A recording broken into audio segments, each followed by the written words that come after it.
Magandang umaga mga bata. Magandang umaga din po. Kamusta naman kayo? Ayos lang po. Ngayon, bago tayo magsimula sa ating aralin, ay meron muna akong ipapaalala sa inyo.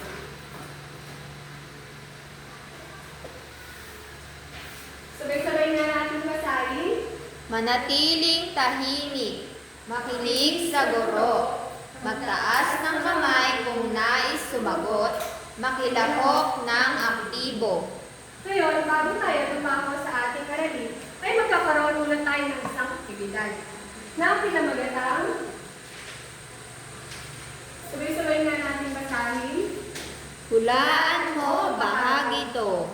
Ngayon, pamilyar pa kayo sa bugtong? Opo. Magbigay nga kayo ng halimbawa ng isang bugtong. Sige nga, Leslie. 2 bolang itim, malayo ang nararating. Ngayon, ano ang sagot doon? Mata po. Mahusay. Ngayon, ay magbabasa ako ng ilang bugtong at sasabihin niyo sa akin kung ano ang sagot dito. Handa na ba kayo? Opo. May kutsyon, unan at kumot. Doon ka humihiga kapag pagod. Ano ito? Yes, Gloridin? Kwarto po, teacher. Magaling! Dito niluluto ang ulam ni nanay. May kalan at kaldero. Ano ito? Yes, Leslie? Sina po. Mahusay! May puan, may TV, minsan may mesa. Dito madalas magkakasama ang buong pamilya. Yes, Glorilyn? Sala po. Magaling! May gripo, may tabo, minsan may sabon. Dito ka naliligo o naglilinis ng katawan. Sige nga, Leslie. Banyo po. Mahusay. At ang huli, may damo, may puno, may mga tanim. Paboritong paglaruan ng mga batang malilipot. Yes, Glory. Bakuran po. Mahusay mga bata. Bigyan niyo nga ang iyong mga sarili ng kurikla. Gawin natin ito. Umalakpak ng 3 beses, padyak ang paa ng 2 beses at isigaw ang hooray. 1, 2, 3. 1, 2. Hooray! Hooray! Okay, ulitin natin. 1, 2, 3. 1, 2, 3. Hooray! Ang bawat bugtong ay may kaugnay sa ating bahagi ng bahay. Sa ating aralin ngayon, mas kikilalanin pa natin ang mga parte nito at mga gawain dito.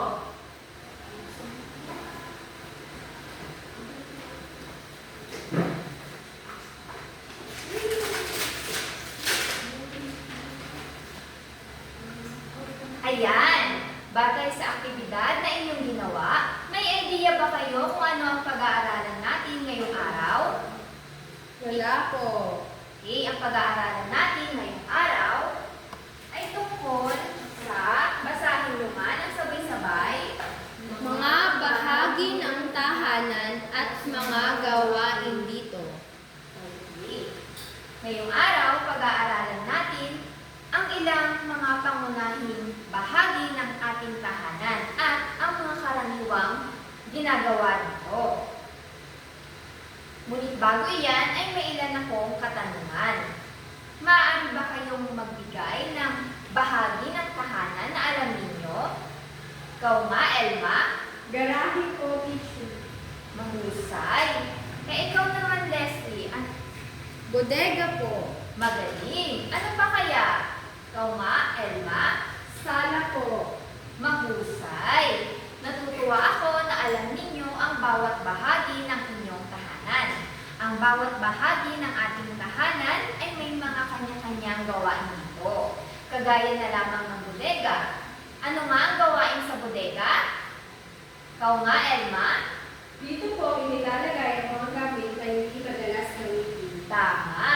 At ito rin ay nagsisilbing imbakan ng mga gamit na hindi na natin ginagamit. Ngayon ay mayroon akong mga larawan. At nais ko na tukuyin niyo kung ano ang mga ito. Maliwanag ba, mga bata? Opo, teacher. Ngayon ay nais kong pagmasdan niyo ang unang larawan. Ano ang napapansin niyo sa unang larawan na ito? Sala po. Tama. Maaari ba kayong magbahagi ng mga gawain sa sala? Ikaw nga, Elma. Nanonood po ng palabas sa TV. Wow! Ikaw nga naman, Leslie. Naglalaro din po ako doon, teacher. Magaling. Ano pa kaya? Mahuhusay. Ngayon ay basahin ninyo ang sinasabi tungkol sa sala. Basahin niyo ito ng sabay-sabay. Mga bata, basahin na ito ng sabay-sabay. Sala. Ito ang unang nakikita sa loob ng bahay. Dito, tinatanggap ang mga bisita. Okay. At dahil ang sala o silid-tanggapan ang unang nakikita sa loob ng bahay mula sa labas, mahalaga na pinapanatili natin ang kaayusan at kalinisan nito. Kaya mahalaga na ito ay malinis at maayos. Ang sala ay maaaring magbigay ng impresyon sa mga panauhin kung paano tayo namumuhay at nag-aalaga ng ating kahanan. Nauunawaan ba, mga bata? Oo, teacher. Bakit kaya kailangan panatilihin itong malinis? Ikaw nga, Elma. Para po maging magandang tingnan. Mahusay. Ang kalinisan ng sala ay hindi lang nagpapakita ng disiplina sa loob ng tahanan, kundi nagpapahiwatig din ng paggalang sa mga bisita. Mga bata, sino sa inyo ang tumutulong maglinis ng sala sa kanilang bahay? Ano kaya ang ginagawa ninyo? Ikaw nga, Elma. Nagpupunas po ako ng mesa at pinapagpag ko ang kurtina para hindi malikabog. Ang sipag naman ni Elma. Sino pa sa inyo ang tumutulong maglinis ng sala? Ikaw nga, Leslie. Tinutulungan ko po si nanay na magwalis at mag-ayos ng mga unan. Naku, magandang gawain iyan. Ngayon naman ay dumako tayo sa susunod na bahagi ng tahanan. Maaari niyo bang pagmasdan kung ano ang larawan ito? Kusina po. Tama. Maaari ba kayong magbahagi ng ginagawa ninyo sa kusina? Ikaw nga, Elma. Nagluluto po. Kayo ba ay nag-uurong? Opo. Wow, ang sisipag niyo naman. Ngayon ay basahin niyo nga ng malakas ang sinasabi sa kusina. Mga bata, basahin na ng sabay-sabay. Kusina. Lugar kung saan inihahanda at niluluto ang pagkain ng pamilya. Okay. Dito rin tayo madalas nagsasama-sama tuwing oras ng kainan. Mahalaga na panatilihin natin na malinis ang ating kusina upang makaiwas sa anumang mikrobyo. Dahil kapag ito ay hindi malinis, ay maaaring pagmulan ng sakit. Nauunawaan ba, mga bata? Oo. Magaling. Ngayon, kayo ba ay tumutulong sa inyong magulang sa paghahanda ng inyong mga kinakain? Ano kaya ang mga gawain na ginagawa niyo dito? Maaari ka bang magbahagi, Elma? Tinutulungan ko po ang aking nanay sa panghugas ng mga pinagkainan. Wow! Ano pa kaya? Ano pa? Ikaw nga, Leslie? Sa kusina po ay naglilinis kami ng mga lagayan ng plato at baso. Magaling. Nakakatuwa naman at kayo ay tumutulong sa inyong magulang. Bakit kaya mahalagang panatilihing malinis at maayos ang kusina? Ikaw nga, Elma? Para po hindi ko kapitan ng langgam o itis. Mahusay. Ang kusina ay isa sa pinakamahalagang bahagi ng tahanan. Dahil kung ito ay madumi, maaaring magkasakit ang buong pamilya. Nauunawaan ba, mga bata? Opo. Okay. Ngayon naman ay dumako naman tayo sa ikalawang tatlong larawan. Ano kaya ang larawan ito? Banyo po. Tama. Ano kaya ang ginagawa sa banyo o panikuran? Umiihi po. Tama. Ngayon ay basahin natin ang sinasabi tungkol sa palibutan. Mga bata, basahin naman ang sabay-sabay. Palikuran o CR. Pribadong lugar o silid na ito. Kumakatok una paggalang sa karapatan ng gagamit. Maraming salamat. Mga bata, kayo ba ay naglilinis ng inyong palikuran? Opo, teacher. Magaling! Dapat ang paglinis ng palikuran ay araw-araw upang ito ay maayos at malinis gamitin. Dahil ang palikuran ay isang pribadong silid sa tahanan. Bakit kaya sinasabing pribado ito? Ikaw nga, Jane? Kasi po, doon tayo nililigo at gumagamit ng banyo. Tama. Ano pa? Ikaw nga, Anak? Kailangan po munang pumatok para hindi makaistorbo. Mahusay. Mahalaga ang pagkatok muna at paghingi ng permiso sa paggamit ng palikuran bilang paggalang sa karapatan ng iba. Nauunawaan ba, mga bata? Opo. Ngayon naman ay dumako tayo sa ika-4 na larawan. Base sa larawan na inyong nakikita, ano kaya ito mga bata? Ikaw nga, Glory. Kwarto po. Magaling. Magaling, ito ay kwarto. Ano? Ang taas. Wait, tabi mo na iyan. So ngayon naman mga bata ay dumako tayo sa pang-4 na larawan.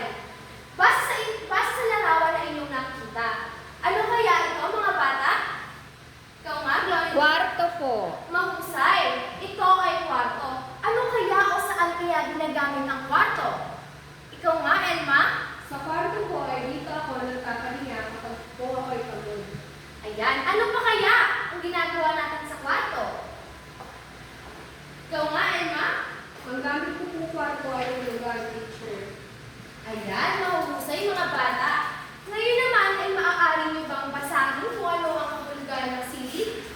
Silid yung lugar ang kwarto? Glory din? Kwarto o silid tulugan. Lugar kung saan natutulog o nagpapahinga. Ayan, mahusay. Ngayon naman mga bata, paano na naman kaya napapanatiling maayos ang inyong kwarto sa pang-araw-araw? Ikaw nga, Elma? Inaayos ko po ang higaan ko pagkagising. Ano pa? Tinatabi ko po ang mga laruan at libro pagkatapos gamitin. Ayan, ang sisipag niyo naman mga bata. Bakit kaya hindi dapat tayo basta-basta nagpapapasok o pumapasok sa kwarto ng ibang tao?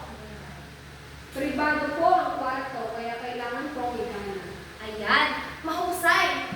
Ngayon naman ay dumako naman tayo sa huling bahagi ng tahanan. Ano kaya ito?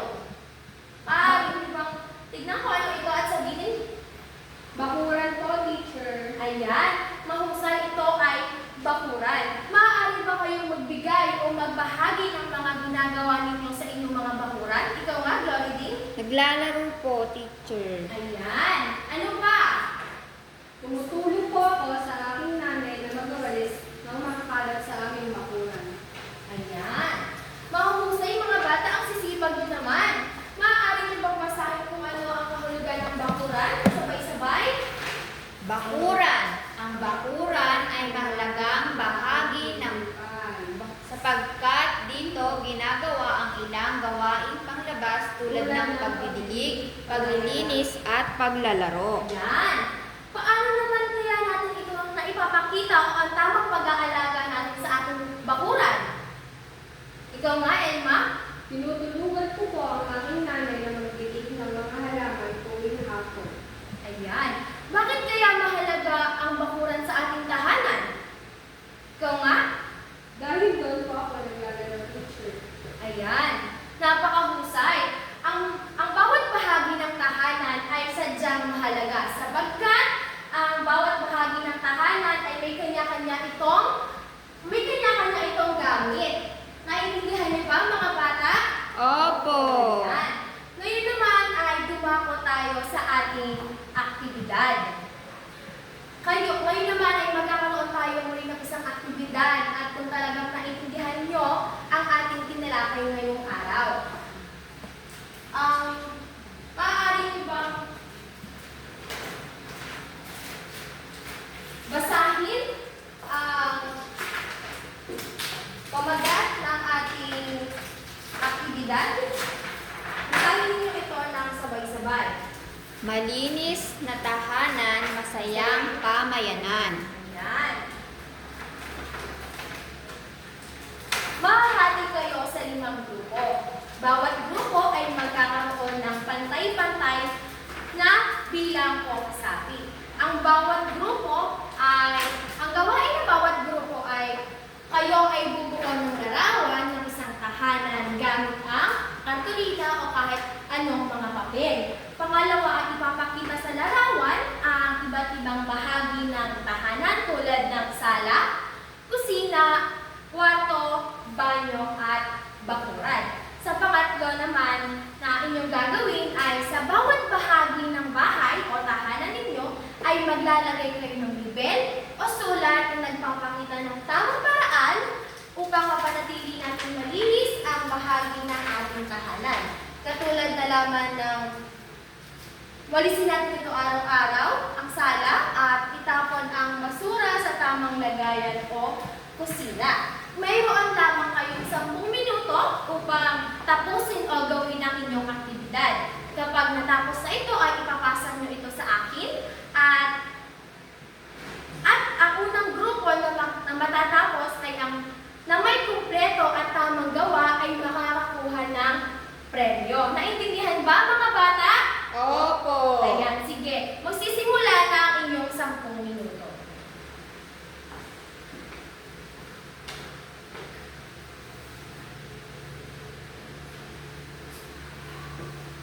Ayan, mga bata. Tapos na ba kayo sa inyong gawain? Opo. Sige nga, ipakita nyo nga sa akin.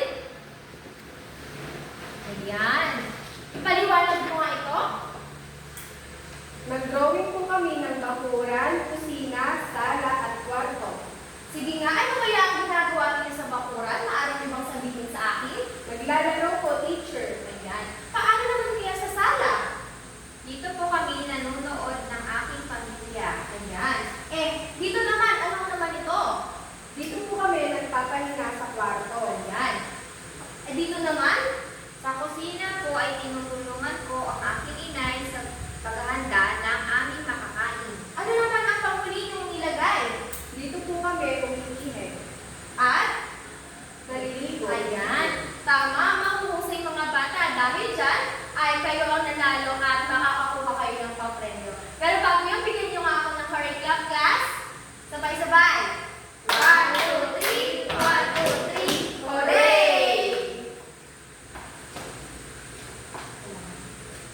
Ngayon, ako nga pala si Emma Grace P. Tangka. At ako naman, Si Teacher Glory Dean. ako naman po si Teacher Leslie